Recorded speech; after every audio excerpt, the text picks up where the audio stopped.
unyazwezulu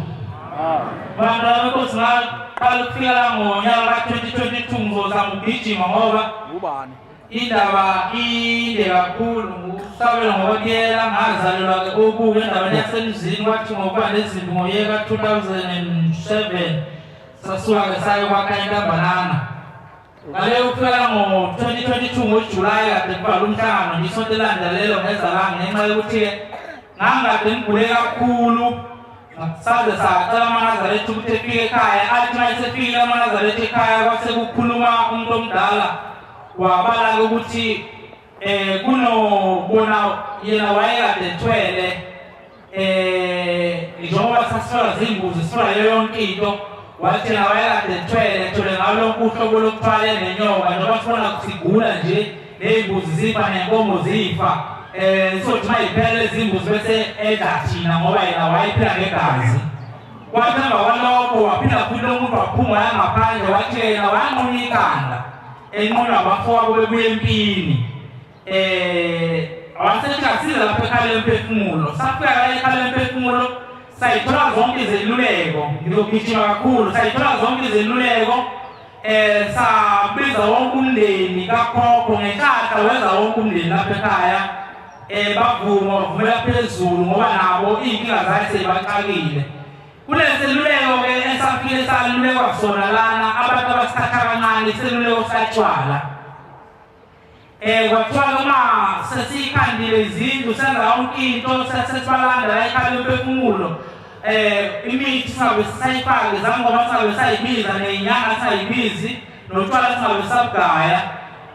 sasesimlanda-ke umndeni seza nawo lapha sanikela yonke into iy'mbuzi sayikhipha zaba yisihlanu wenza wonke liphindile mayihlanganise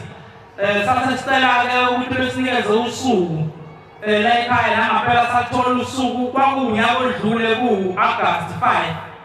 sathi masifika la ekhaya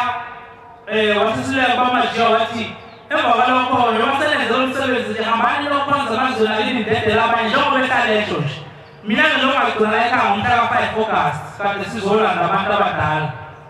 sabalanda abantu abadala sathi masilaphaya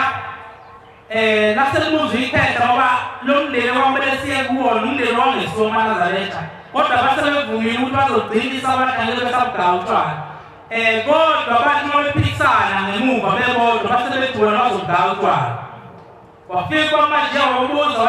wathi ubaba hayi ngisibugayela utshwala kuba amajiya ngeke kubalelani niphundele emuva ongenani ngoba ngeke sikwazi ukunikeza laba bantu sebeklini kunalokho bazokhipha isidumbu hayi lakhona-ke ikhetha kanti likhaya bangachitha bakufihle nje nangampela kwenziwa-ke lokho safika kwathi ngolesithathu kade siwenzela umsebenzi ngesabatha ntambama kwafika isibonakaliso sathi thina kuyithina abakholwayo asambe sebalanda ngesibani ngoba lapho abahleli khona nomndeni abahleli khona ungcolile kunemithi futhi basazogaya utshwala sakwenza lokho ngokushesha nomfowethu omdala wathi naye utshwala uzogaya ekhaya sasiba nenkinga-ke manje wasafika omunye womkhulu esingamazi wathi nenzani manje nafike nasilanda nasigeza nasisashembe emva kwalokho nina nasengaya utshwala na sabatshela-ke bonke-ke ukuthi nasibonakaliso kodwa kunento eyenzeka amaNazaretha ngosuku lolu esasifike nabo wabangena entombazaneni yodadewethu wathi lo muntu thina sisuka kude emajukujukwini wathi lapho sisuka khona kunoshembe wathi namhlanje kusilandile ushembe wathi kodwa nina nazi ukuthi mina ngafe empini mina kangifanga empini mina sathi sesibuyile empini ngoba kwakuney'nkomo ekhaya ziningi ngiyinkosi futhi esizwe abafowethu basebenginquma ikhanda ngocingo wathi njengamanje angivuma ukungena la ekhaya asihambeni siyohlangabeza loku uyena okade anqunywe wahamba lo muntu mhlawumbe ibanga elingawusuka lana ngazi siyakuphi hamba ngenyawo simlandela nje esiphethe isibani kanje sathi masifika lapho waqala lo muntu wahamba ngamadolo wathi sengifikile wathi ngicela ungixolele mfowethu wasesibamba kanje isibani wasuka ngamadolo lapho wathi ngasengiyisishosha wathi ngihamba ngishosha wasuka ngamadolo wazofika ekhaya wathi sengixolela mfowethu ngoba sengishusha bese ngixolela Amen. Manazaretha babeshelile bathi sizofika wathi lezi inkomo lezi imbuzi ezifafele ekhaya ekhaya sizona ezogcina Nangapela Manazaretha sibonakalise sokuqala esafika lapho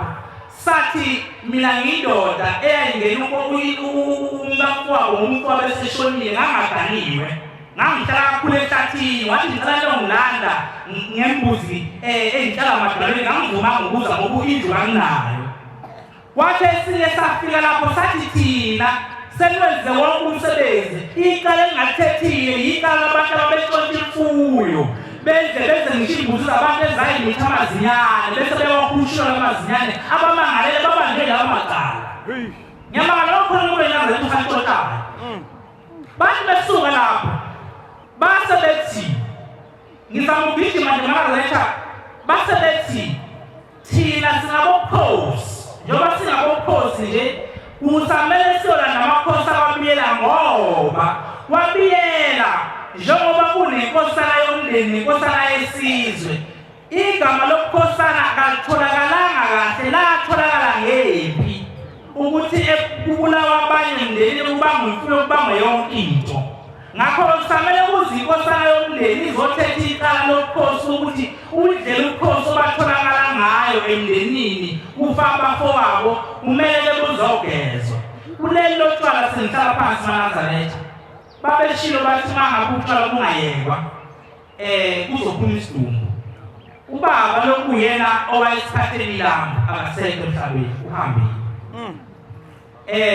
uthele zofihlwa wafika kimi wathi ngicela sambe ngikhombisa lapho engiyakhona